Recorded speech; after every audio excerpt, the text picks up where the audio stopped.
الحمد لله وحده والصلاة والسلام على من لا نبي بعده أما بعد فأعوذ بالله من الشيطان الرجيم بسم الله الرحمن الرحيم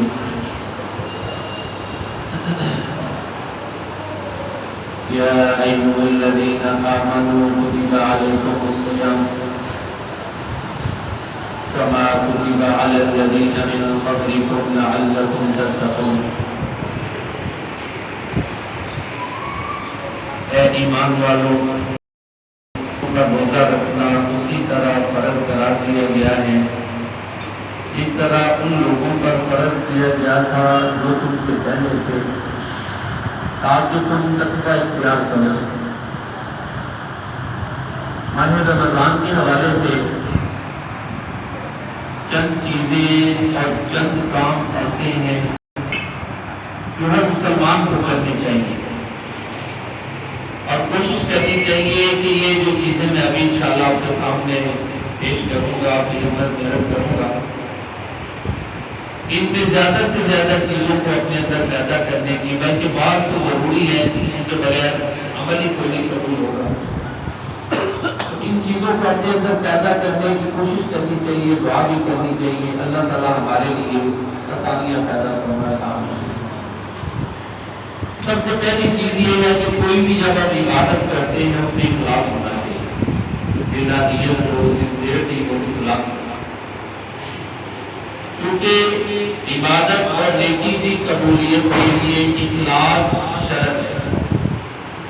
سورۃ البینہ میں اللہ تعالیٰ فرماتے ہیں وَمَا أُمِرُوا إِلَّا لِيَعْبُدُوا اللَّهَ مُخْلِصِينَ لَهُ الدِّينَ، اور انہیں یہ حکم دیا گیا ہے کہ اللہ کی عبادت اس کے لیے دین کو خالص کرتے ہوئے، نیت کو خالص کرتے ہوئے کیا۔ پیارے نبی کریم جناب محمد مصطفیٰ صلی اللہ علیہ وآلہ وسلم کو اللہ تعالیٰ سورۃ الکوثر میں فرماتے ہیں فَصَلِّ لِرَبِّكَ وَانْحَرْ، اے نبی صلی اللہ علیہ وسلم اپنے رب کے لیے نماز پڑھیں اور قربانی کریں۔ اور اللہ کے نیک بندوں کا یہ وصف بھی ہے کہ وہ جب بھی کوئی نیکی کرتے ہیں صرف اللہ کے لیے کرتے ہیں۔ مولانا حالی نے کہا بہت مخلص اور پاک بندے خدا کے، نشان ان سے قائم ہے صرف کو صفا کے، نہ شہرت کے خواہاں نہ تعریف ثنا کے، نمائش سے بیزار دشمن ریا کے، ریاضت سب ان کی خدا کے لیے ہے، مشقت سب ان کی رضا کے لیے ہے۔ اللہ کی رضا کے لیے عمل ہونا چاہیے۔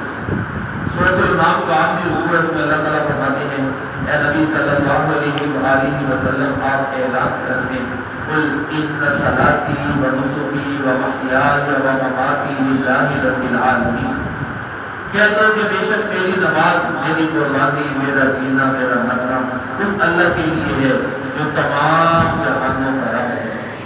تو پہلی چیز اخلاص ہے، خالص اللہ کے لیے کوئی بھی عمل کرنا۔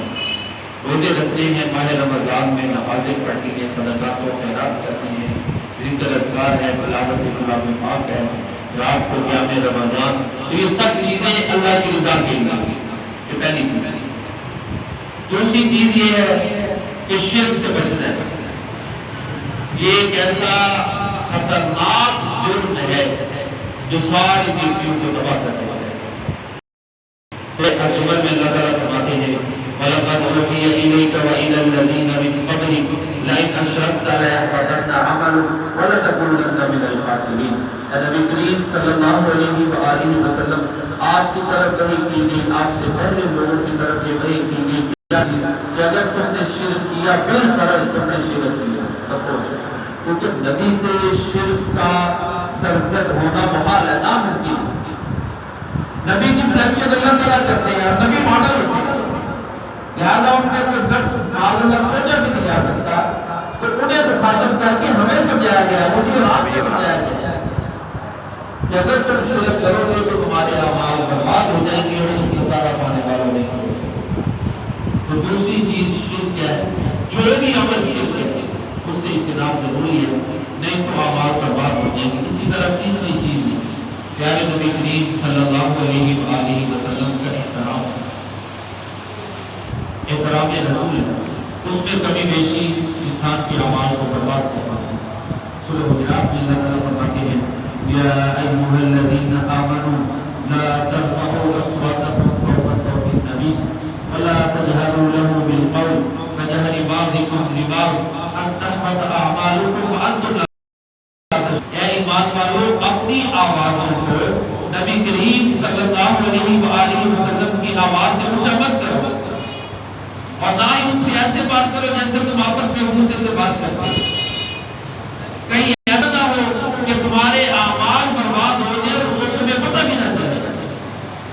تو تیسری چیز احترام رسول ہے، یہ نیکیوں کی قبولیت کے لیے شرط ہے۔ چوتھی چیز یہ ہے کہ دعا بھی کرنی چاہیے کہ اللہ تعالیٰ نیکی کی توفیق عطا فرمائے۔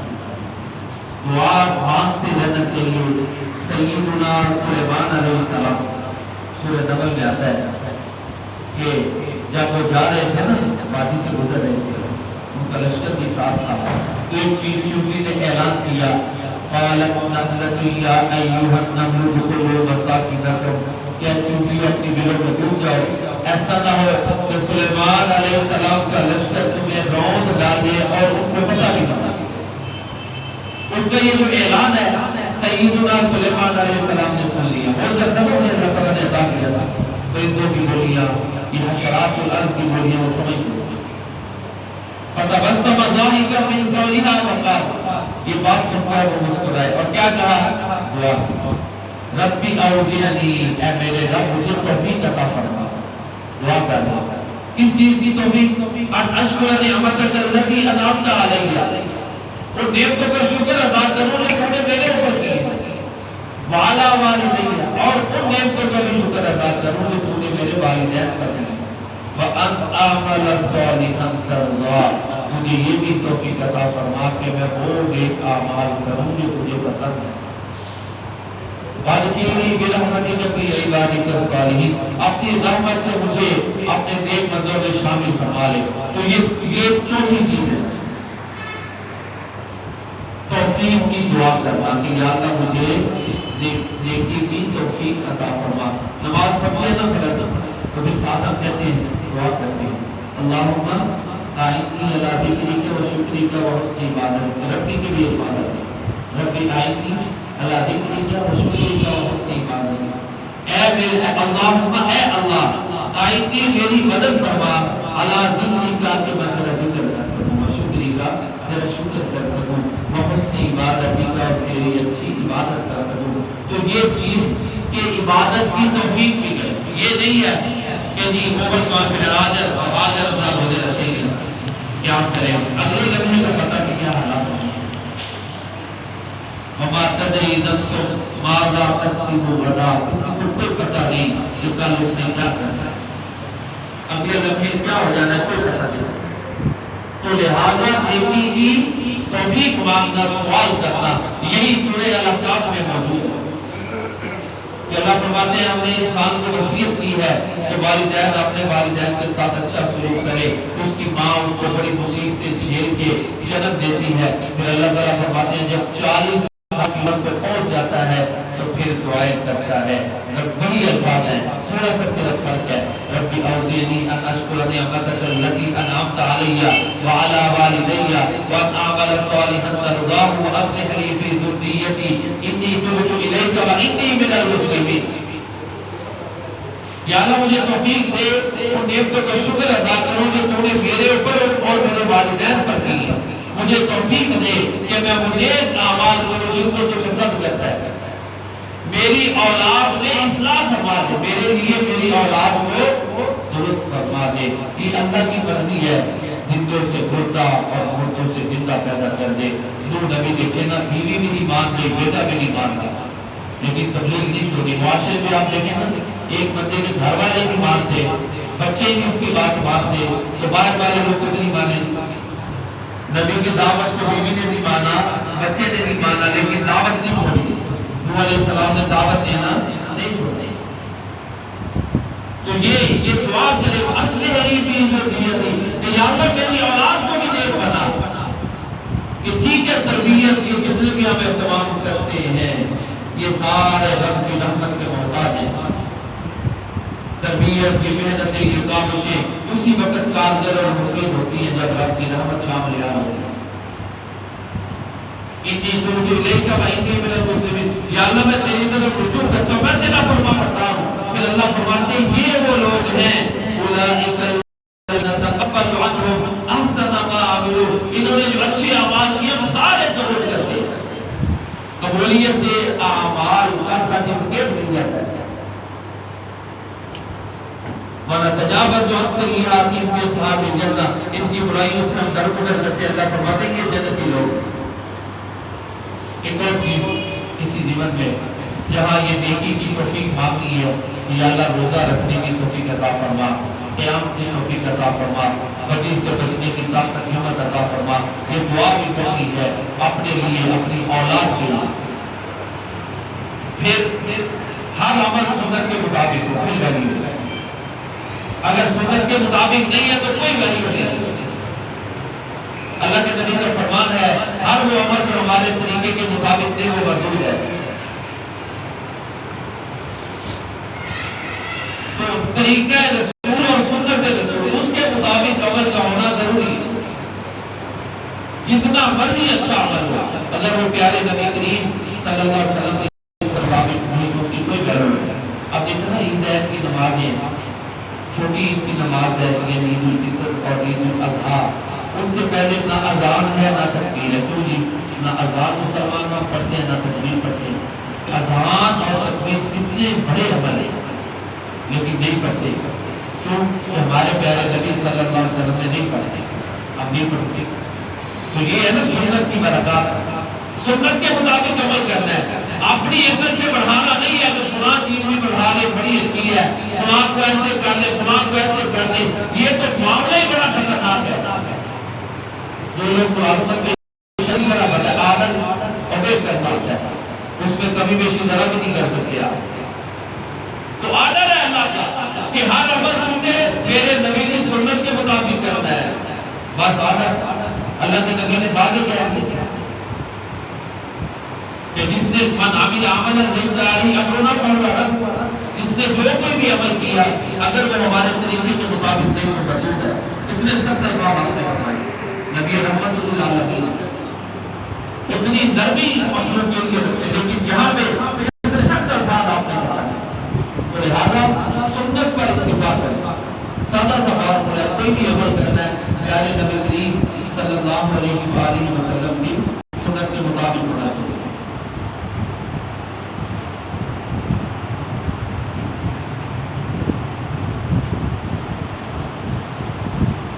اسی طرح یہ ماہ رمضان ہے، اس میں اخلاص، جہاں اخلاص ضروری ہے وہاں پر جب ہم روزہ رکھیں قیام کریں تو احتساب بھی اس سے بھی آگے. اخلاص کی قسم ہے نا احتساب، اس کے لیے الگ کہا گیا کہ جس نے رمضان کا روزہ ایمان کی حالت میں ثواب کی نیت سے رکھا اس کے پچھلے گناہ معاف. تو یہ روزہ بڑا فضیلت والا عمل ہے. رمضان میں جو روزہ رکھتے ہیں قیام کرتے ہیں کثرت قرآن کریم کی کثرت تلاوت ہے، یہ اعمال کرنے کی کوشش کرتے ہیں. کیونکہ بڑے لوگ ہیں جب صحت نہیں ہوتی پھر انہیں یہ کبھی محسوس ہوتی ہے کہ اللہ کی بندگی ہم صحیح طرح کر نہیں سکتے. اسلام میں سہولتیں موجود ہیں، نیت کی بنیاد پر ریلیکسیشن موجود ہیں، اور روزہ رکھنا. لیکن جو عبادت کی لذت ہے نا وہ آپ نے کبھی محسوس ہوتی ہے. اب دیکھیے اسی میں مثال دیتا ہوں. نماز میں اللہ کی بندگی کی کا جو ایک لطف کا احساس ہے. حضرت موسیٰ علیہ السلام جب اللہ کے نبی صلی اللہ علیہ وسلم کو معراج ہوئی تو قبر میں دیکھا نا اللہ کے نبی نے موسیٰ علیہ السلام نماز پڑھ رہے تھے نا نماز قبر میں نماز پڑھ رہے تھے. حالانکہ اس دنیا میں جانے کے بعد نماز پڑھا نہیں. لیکن یہ جو رب کے ساتھ عبادت کا ایک لطف ہے نا وہ انبیاء کو صحیح محسوس ہوتا ہے.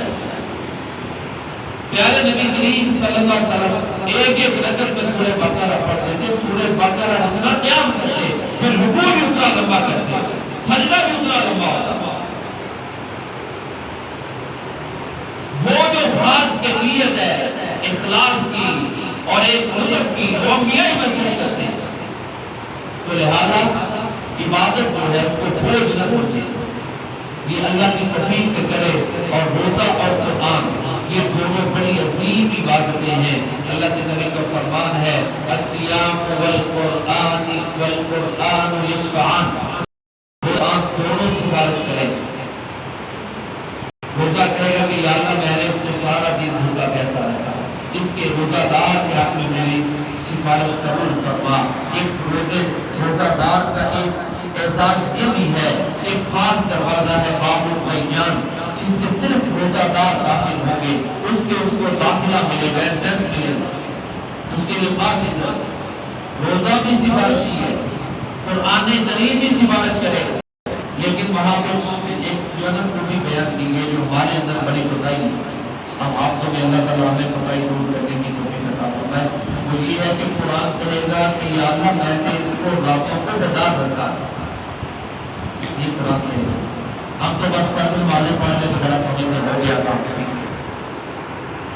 میں یہ قرآن کہے گا کہ یا اللہ راتوں کو یہ بیدار ہو کے مجھے پڑھتا تھا, میں تیرے لیے تیری بارگاہ میں اس کے لیے سفارش کرتا ہوں, یا اللہ اس کو معاف فرما. اللہ کے نبی فرماتے ہیں کہ اس کو معاف کر دیا جائے گا. تو یہ روزہ بڑا عظیم عمل ہے, اخلاص ہو, ثواب کی نیت سے ہو. رات کو قرآن کا قیام ہے, سننا ہے, پڑھنا ہے, دن کو قرآن پڑھنا ہے, یہ بڑے عظیم اعمال ہیں. اللہ کے نبی کا فرمان ہے کل عمل ابن آدم یضاف, ابن آدم کا ہر عمل بڑھایا جاتا ہے, 7 سے لے کر 700 گنا تک بڑھتا ہے, 10 سے لے کے 700 گنا تک بڑھتا ہے. اللہ کے نبی فرماتے ہیں الا الصوم, مگر روزہ, کیونکہ اللہ فرماتے ہیں الا الصوم فانه لی وانا اجزی بہ, روزے کے بارے میں اللہ فرماتے ہیں یہ میرے لیے ہے, میں اس کی جزا دوں گا, کیونکہ یہ میرے لیے کھانا پینا چھوڑتا ہے, اپنی کائنات کو چھوڑتا ہے.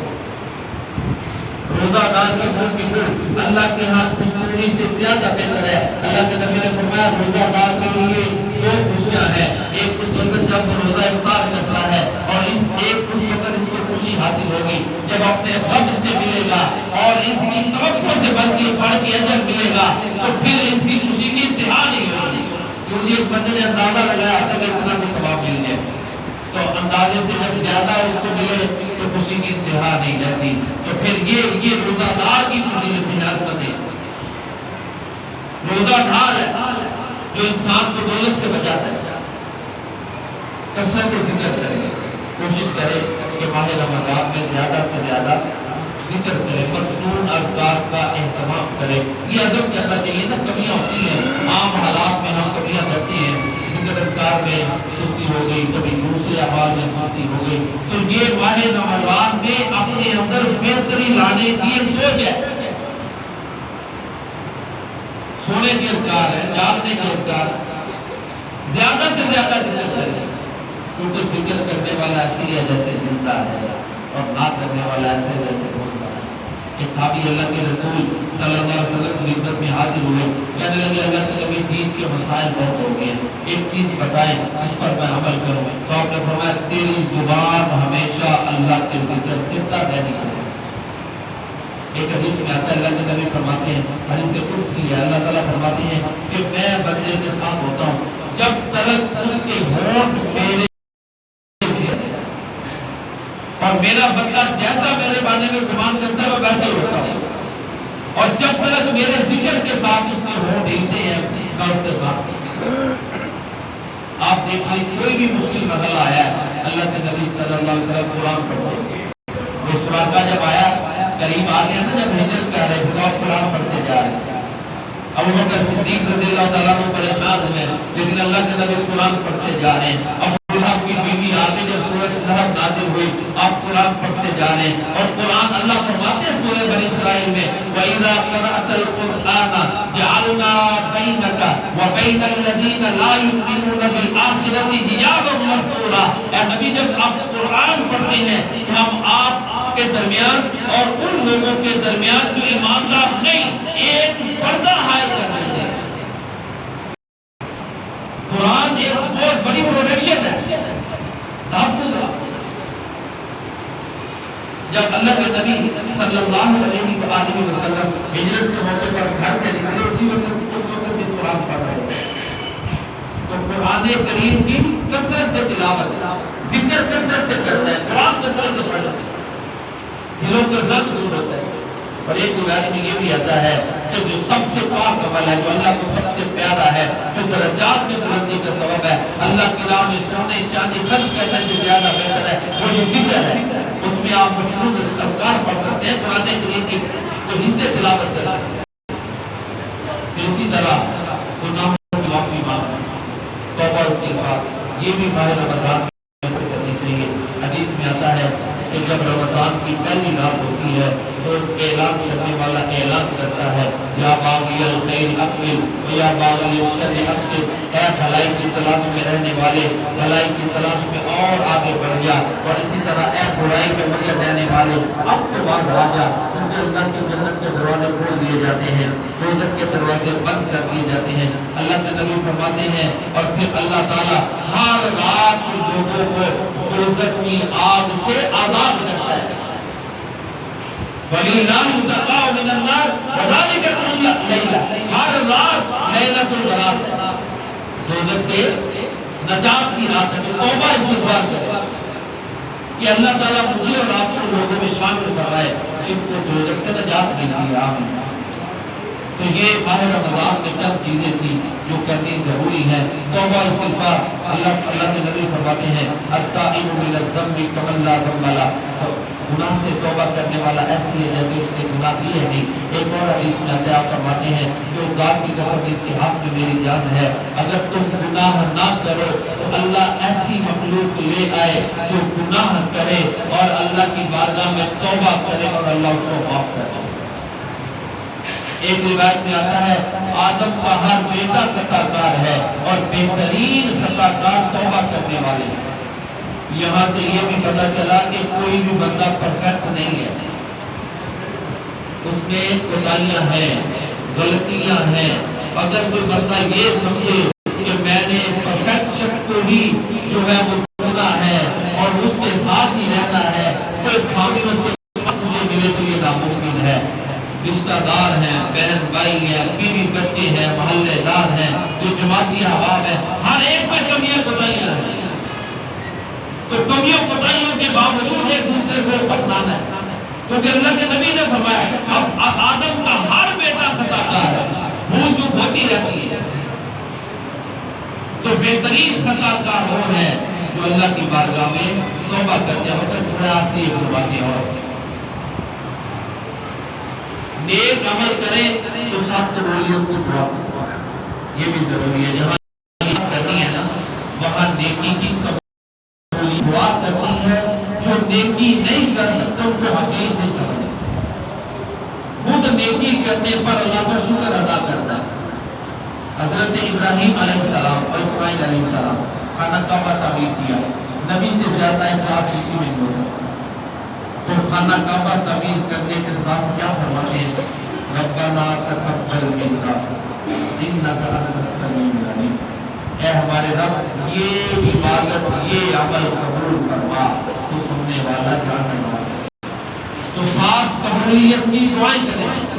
عاجزی اللہ کو بڑی پسند ہے، تو جس کے پاس جتنی زیادہ نیکی ہے اتنا ہی زیادہ عاجز ہو جائے، کہ کہیں ایسا نہ ہو کہ نیکی جو برباد ہو جائے، نیکیاں برباد ہو جائیں۔ تو یہ دعا یہ بھی ضروری ہے۔ اور اللہ کے نبی صلی اللہ علیہ وسلم کا فرمان ہے کہ نماز ایسے پڑھ جیسے آخری نماز ہے۔ ہمیں بڑی دوڑیں لگی ہوتی ہیں، میں بھی آپ کی کا کام ہوتے ہیں، نماز پڑھنی ہے، یہ کرنا ہے وہ کرنا ہے، دوڑ لگی ہوتی ہے۔ تو بہرحال یہ ہے کہ یہ کمیاں ہے نا، بہتری بندہ اپنے اندر لاتا ہے، پھر کمی آتی ہے، پھر بہتری، یہ معاملہ چلتا رہتا ہے۔ تو اللہ کے نبی نے فرمایا نماز ایسے پڑھو جیسے تمہاری آخری نماز ہے۔ تو ماہ رمضان کی ایسے ہی قدر کرو جیسے یہ آخری ہے۔ اگلے لمحے کا کوئی پتہ نہیں، زندوں میں ہونا ہے کہ مردوں میں ہونا ہے۔ وما تدری نفس بأي أرض تموت وما تدری نفس ماذا تکسب غدا، کسی کو کوئی پتہ نہیں کہ اس کو کس جگہ پہ موت آنی ہے، کسی کو کوئی پتہ نہیں اس نے کل کیا کرنا ہے۔ یہ کل کے منصوبے صحیح اللہ تعالیٰ ہی جانتا ہے۔ انسان بڑے پلان بناتا ہے لیکن سڈن چینجز، اچانک حالات کا اتار چڑھاؤ کچھ کا کچھ کر دیتا ہے. تو یہ وہ چند تجاویز اور مشورے ہیں جو میں نے آپ کی خدمت میں رکھے ہیں. ان پر اگر ہم عمل کریں، ان کو اپنائیں تو ہم اپنے اندر بہتری لا سکتے ہیں. اخلاص ہو، عمل خالصاً اللہ تعالیٰ کے لیے ہونا چاہیے. شرک سے بچنا ہے، اطاعت رسول، اللہ کے نبی صلی اللہ علیہ وسلم کا مکمل احترام کرنا، کیونکہ ذرا سی پتاہی نیکیوں کو برباد کر دیتی ہے.